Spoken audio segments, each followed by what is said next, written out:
coverage is getting better each and every week. I think the players are figuring it out. I think there's a huge edge in this thing for good putters and good short game wizards. Dr. Shapinski. To do it again. Yes! Oh, I cannot wait to get this started. That's right. I'm your host, Keith Stewart, and this is the first ever TGL show. And I am proud to bring in my man, Joe Idone. Now, real quick, I know you all know Joe, but what you don't know is that Joe is the resident TGL expert, and he is going to be my co-host throughout this entire journey of season 2 and beyond. Who knows where this is going to go? But for right now, the TGO show is live, and we're getting started. Joe, welcome to the show. Yo, Keith Stewart. I'm ready to go, as you mentioned, right here in Palm Beach County. Been at nearly every TGL matchup so far. Happy New Year. Happy new season of TGL. Ready to break down season 2 with you, buddy. Joe, this is a perfect pairing. It is absolutely what we need to do. TGL is about to go next level in season 2. So what better time for you and I to kick this off? And you know what? You and I have been to a zillion of these matches. We've been in the SoFi Center. I've watched some from home. I've been out on the road. You know, it's funny how polarizing a topic TGL can be at times. Now, you and I, we see the popularity in the SoFi Center. People going nuts. We were there on Sunday for match 1 of season 2. The place was absolutely electric. It's going to be crazy on Friday night when you're there for the second match of the season. But, you know, sometimes the critics, they come out and they're kind of, they're ripping on TGL a little bit. Why do you want to do this with me? Because, I can't wait to do it, but I need to know from you why you love TGL so much. I've really enjoyed it for a number of reasons, Keith. I think they've modernized the experience of golf viewing for a lot of fans. It's sort of this natural blend of a video game experience, and you pair that with guys who obviously have elite ability and skill. It gives us space to kind of understand and connect with player personalities, but more than anything for me, the speed. I love the speed of this event, the experience from being there in person to a betting angle. It's high-paced action for 2 hours. You're in and out. Your bets are settled, and a winner's determined. I love that about TGL. That's just one of the terrific transitions we're going to have today, because the first thing on my notes is when it comes to TGL, I love the pace of it all. Everybody loves these alternate golf viewing experiences, the matches that we've seen over the years, or the Golf Channel games we just saw a couple weeks ago. But the pace of them, they seem to drag on and on and on. And what I love about TGL is that it's a different experience. It's not necessarily just a golf experience. I mean, me as a PGA professional, I've seen enough regular golf in my life. I love to see some of these new, different, innovative ways with which to introduce the game to people. But the pace of it all, it absolutely just rocks for me. And speaking of pace, we got to talk about what the TGL show is all about. It is not only going to be just a match preview for what's coming up this week in the TGL, but you know what? We're going to have some fun with this. We'll start with some takeaways. I got to talk to the resident TGL expert, Joe Idone. The guy is in the SoFi Center every single week, every single match. I need to know what you're taking away from each one of these competitions. And then from there, everyone loves a good rankings, right, Joe? We've got to do some power rankings. We've got to start the power rankings conversation, I've heard some power rankings before out there, but we're talking about a legit from inside the SoFi Center power rankings. And then we got to preview next week's match. And then, you're the host of the Preferred Lines podcast. I'm the host of Everything Read the Line. We got to bet on this thing, right? Yeah. As far as I'm concerned, TGL is the easiest thing in golf to bet. So we're going to put some best bets down, and then we'll wrap this thing up. The podcast, this show, it's going to be super tight. I know you're excited, so let's get right into it. You were there on Sunday. I was there on Sunday. What's your number one, number two? Let's just start with first impressions. What was your first impression being back inside the SoFi Center for match 1 after 278 days off when you and I were there making snow angels in the confetti when the SoFi Cup was raised? You aren't kidding. That's a true story. But first impression, I mean, the graphics, this package is obviously enhanced there. The biggest thing for me, Keith, was the green. Nearly doubled in size on the turntable. The slopes have been softened kind of on and around it. Now have 12 pin locations that they're able to kind of pick and choose from to open up options. And the one big takeaway for me, I mentioned it to you when we were sitting in the stands there watching. Depending on how the green is oriented, there are several different options in terms of chipping on and around the green. And we know how important scrambling has been to success in TGL. There's different lengths of sort of the rough, there's different grain angles, just giving the players different options in introducing new tests for these guys. Because as we know, the on-screen action is one thing, but the most fun part about TGL for me is what happens on and around that big rotating green. It's interesting. You and I both felt the same way about this, that we thought with the enlarged green, with more hole locations, with the softening of the plateaus and the swales and everything on the putting surface, that there would be more scoring. But we really didn't see a ton of scoring early on in triples. And, the match had to kind of breathe a little bit. It seems like the guys were getting acclimated to being back inside the SoFi Center. Were you surprised there wasn't as much scoring on Sunday as you and I thought there might be? Yeah, not many birdies. I mean, I know Justin Thomas mentioned it when I watched back the coverage as well, but I think it has a little bit to do with some of the changes and some of the new holes that may be playing a little bit tougher, as Cam Young mentioned to us in the press conference after. But ultimately, there's a little bit of a rust factor there for these guys too, who have been off for quite a while. So I think a combination of all those things, we just didn't get a ton of birdies. Now, you mentioned the press conferences, and I love this, and this is why we're doing this show, and this is why I want to do it with you. You asked the best questions in the press room. There's no doubt about that. You dug right in, and you went after the New York Golf Club because they did not know how to use the hammer on Sunday. Ben Helmrath, the manager of Atlanta Drive, he did it again. They're talking about Cantley in the stands. Forget Cantley. It's not Cantley. It's their manager, Ben. Ben is back, and he hammered the New York Golf Club. Corey Connors, 89 yards out. One of those 60-40 situations. They made him make a decision, and they made him pay for it, right? And then you went back and you said, later on in the match, well, you take us through it. You went after New York Golf Club and said, hey, guys, what are you doing with the hammer? And what did you get out of that conversation?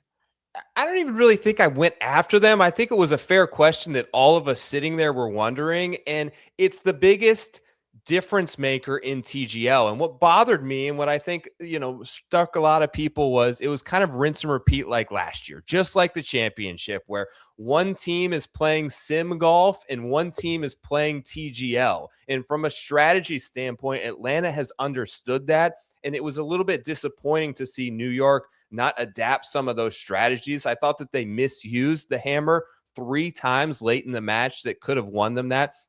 I thought they had the 3 best players in the match. So for them to come out on the other side of it proves that they still haven't really adopted the strategy of TGL. This is not willy-nilly playing on feel and gut. You have to introduce probabilities, strategy, nuance, analytics, all this stuff that we use every day when we're making these bets needs to come into the hands of some of these team managers and be able to use it better. Like you mentioned, Ben was a huge reason for Atlanta winning that championship last year. There are not 3 members of the team competing. There's actually a 4th, and that team manager is hugely important because the split-second decisions ultimately are tough to put on just the players. You need to have that sounding board and a guy that understands when to play it and when to decline it. And Atlanta has that. That was the biggest difference in the match.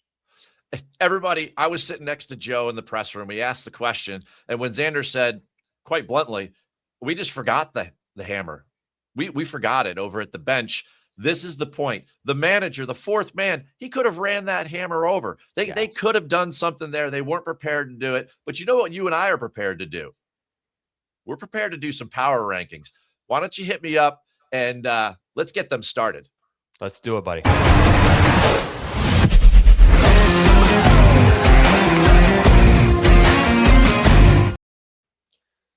All right. All right. Well, there's 6 teams. We're going to count them down from 6 to 1. You are my resident TGL expert, so I'm going to let you go first. I don't think there's a lot of surprise coming at number 6, but hey, kick us off. Yeah, it kind of hurts the heart here a little bit to put my hometown team at number 6, but until we figure out who these additional players are going to be and the impact that they can quite have based on what I saw in season 1, I got to put Jupe Links down there in the number 6 spot. Do you got the same feel? I do. I mean, you say it hurts the heart. I think it hurts the flagstick. I mean, we all saw Kisner last year. This team, we don't even know if Tiger's going to play. Now, there's a rumor out there that their fill-in guy is Akshay. Does that change your mind at all, or is it still a wait-and-see proposition? He's not. I love Akshay, and I think he'll be a nice little upgrade and a good local piece here to kind of integrate as he lives in the Jupiter area right now. But he's not a big enough difference maker for me to move them out of that bottom spot until they prove me otherwise. They're going to sit at number 6 for me. Now, my number 5, I think I'm going to shock you with this, but I'm going with Boston Common Golf. I mean, here's a team that did not win one match last year. So much like you with Jupe Links, you got to prove it to me first. The only team with 4 major winners, and you didn't win one match in season 1, it's not good enough for me. Yeah, I hear you on Boston. I have big expectations this year. We'll see if they can turn around. Obviously, a little bit of a dark cloud there over Rory, co-founder of the league, who still hasn't gotten off the schneid, but we'll see if that changes Friday. I'm going to give you 5 and 4. I've got New York Golf Club was in the championship match at number 5 to me. Like I mentioned, so disappointed until they figure out the strategy of the game. I don't care how good their players are. If you can't use the hammer, you are not going to set yourself up to win many matches. So until they fix that, I've got them at number 5. And at number 4, actually one of my favorite teams last season, I'm going to go with the Bay at number 4.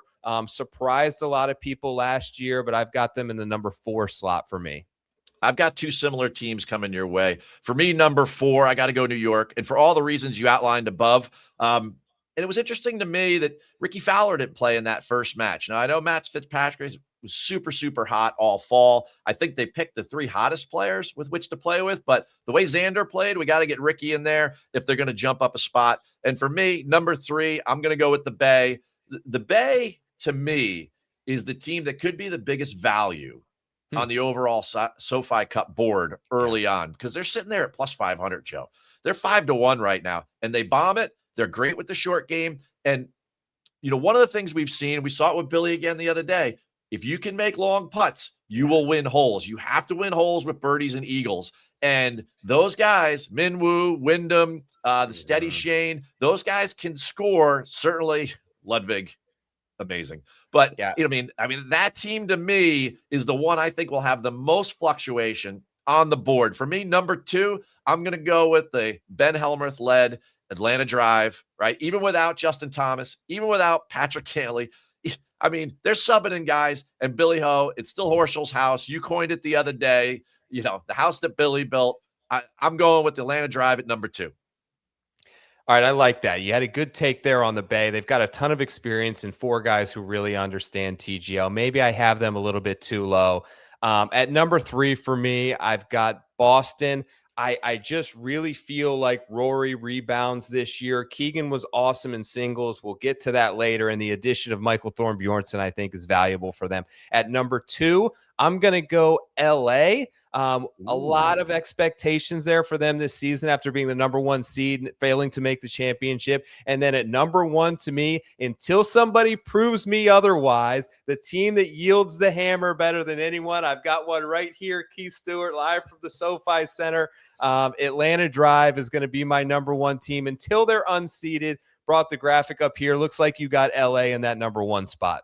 Yeah, process of elimination. I'm going with LA. They were the number 1 playoff seed last year. I think the simulator game comes down to accuracy, and no team across the board when it comes to greens and regulation, hitting fairways, scrambling, all the above was more accurate than LAGC. And I mean, a couple really hot golfers there too. So for me, that's the power rankings, folks. I know you tuned in also for a preview. So Joe, let's hit them up with the match preview for match 2.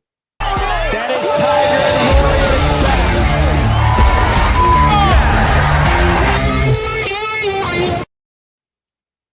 Hey, man, this Friday night, and I mentioned night for a reason because we were there on a Sunday afternoon. I know it was NFL and everything, but the mood of the SoFi Center was kind of subdued. And you and I have noticed that before when they're afternoon matches. But you're talking Friday night of a holiday week, 7 p.m. We're up there on ESPN2. We've got Boston Common Golf versus the LAGC, the Los Angeles Golf Club. First impressions of this match preview. I'm going to give you the lineup card. It debuted yesterday. Talk to me here when you hear these names in this order, right? Yep. LA, who has the honor on the first tee. They're going Justin Rose, Colin Morikawa, and Sahith Theegala. Yep. Boston's going to match up with Rory McIlroy, Keegan Bradley, and Michael Thorbjornsen, who is a fill-in for either Hideki or Adam Scott, probably still in their home countries.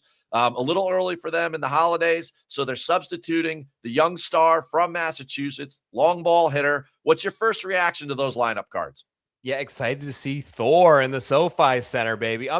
Just want to see Boston and see what they can kind of bring in the season two. Obviously, an extremely talented team when you look at those three players there.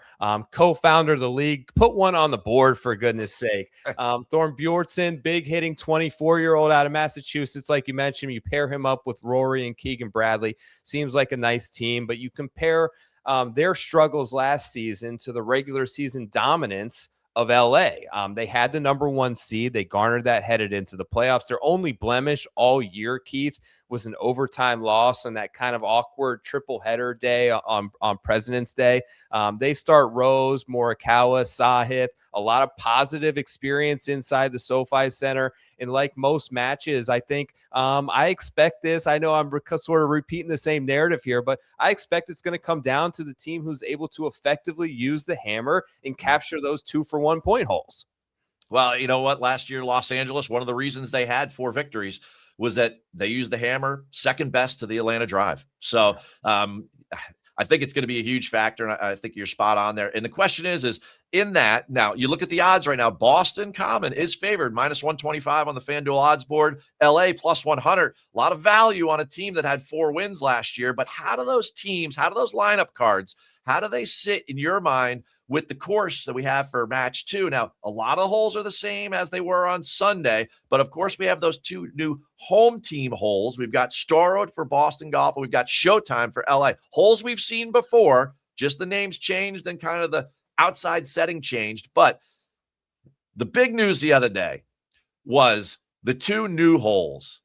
Yeah. One's called Cenote, which I call C-Note because we're talking about winning some money here, right? And the other one is, of course, the Stinger. When I tell you right now, I want your reactions to the course preview here with these lineup cards. When I tell you right now, you've got Thor versus Theegala teeing off on Stinger after what we saw on Sunday. Like, where do you think so far, when you've seen the course now for match 2, that these teams are starting to really settle in your mind? Boy, if there was any juice in the SoFi Center a couple days ago, it was on the Stinger hole. I mean, it injects complete carnage into the match like we saw last week. My new favorite hole by far, Keith, and an interesting scenario here with Sahith and Thor. And I looked a little bit into it. You know, Sahith almost exclusively hits a cut, like 75 to 80% of the time, looking at stats from the 2025 season. Thor, on the other hand, prefers a draw. He hit a draw about 62% of the time last season. He's much longer than Sahith as well. He carries it about 307. Theegala right around 289. So my point being is there is a way to play this hole where you don't have to hit the Stinger. You can hit a big high draw if you are able to pull off that shot, and this hole allows for that. And there's only one player, I think, that is comfortable hitting that shot and has the ability to in that moment. And I think it's going to be the rookie, Michael Thorbjornsen, stepping into the SoFi Center on this crazy hole right off the bat. In hole number 6, it'll be the final hole of the first 6 bets as well. And I think it should really fit his eye and give a nice advantage spot to Boston in that spot, in my opinion. What do you think? Oh, man, you just teed me up right there because I love that first 6 bet. And I love the fact that when these 2 teams played last year, we got to start talking about some wagers here. I'm getting the itch over here. I'm sorry, but we're going to jump right into it. And when these 2 teams played head-to-head last year, you and I were there, 6-2 win by LA. But LA went out and they won the first 3 holes right off the jump. They won 4 of the first 5, and they were up 5-0 after triples play. Hmm. And I look at the way this sets up now. For me, that first 6 holes, when you start talking about these prop bets, when the odds come out, I am targeting an early lead by LAGC. What are you feeling when you start to look at this lineup card, this course preview? Like, what are you feeling from a prop bet perspective before we get to the live betting and you're there on site Friday, or you're like, Right. different options as things pay out? Yeah, I'm kind of on the other end of the fence in the first 6 holes. I haven't made that play yet, but I might be looking to Boston just because you get Rory on the opening hole on Alpine, where he can really leverage his distance and hit it down there to wedge range by taking the slope. Then he also plays the 617-yard new hole, Boston's home hole, that's a par 5, where he's going up against Justin Rose. So the ability to be able to get there in 2, I think, is a big advantage. You couple that with what I just mentioned about Thor on hole 6. I see a spot where Boston could take the lead, but from a prop standpoint, as we sit here right now, a couple days before the match, I'll be looking to attack LA in singles. Why? Because that's when the hammers usually played, Keith, and LA was dominant with the hammer last season, one of the best teams in the entire league, while Boston was -7. LA was +6 in that regard. You end with Sahith Theegala, who won 5 of the last 6 individual singles holes that he played. I think they're in a good spot. They understand the hammer. They understand the experience where they might look to pull out this match in the end. And they know those positive winning vibes, how they go down there in the SoFi Center. I tell you what, Joe, at the risk of being redundant, I really think that TGL, as you and I have sat there and watched live inside the SoFi Center, it all comes down to accuracy. And when you're the second-ranked team in driving accuracy, when you're the second-ranked team in greens and regulation, when you're the second-ranked team in scrambling success, Los Angeles, for me, is they're set up. I mean, they don't even have their best player playing this week, and I still think they're the favorites to win. I love LA this week. I mean, I realize, everyone's going to be out there, and we're building this up like this is Showtime versus the Boston Celtics in the 1980s. I know it's not that, but I tell you what, these two teams, one is power. Boston led the league in average driving distance. And then you've got LA. It's all about accuracy. I think accuracy wins out in the simulator game. For me, at the end of the day, I'm leaning LA and I'm taking the plus money. How about yourself? Same here. What we learned, if TGL season 1 could tell us a story, it's that what happened in winning and losing comes down to around the green. LA was number 1 in scrambling, number 1 in putting, one of the worst teams in driving distance. They were the 1 seed. You compare that to Boston, who led the league in driving distance, but was one of the worst on the greens.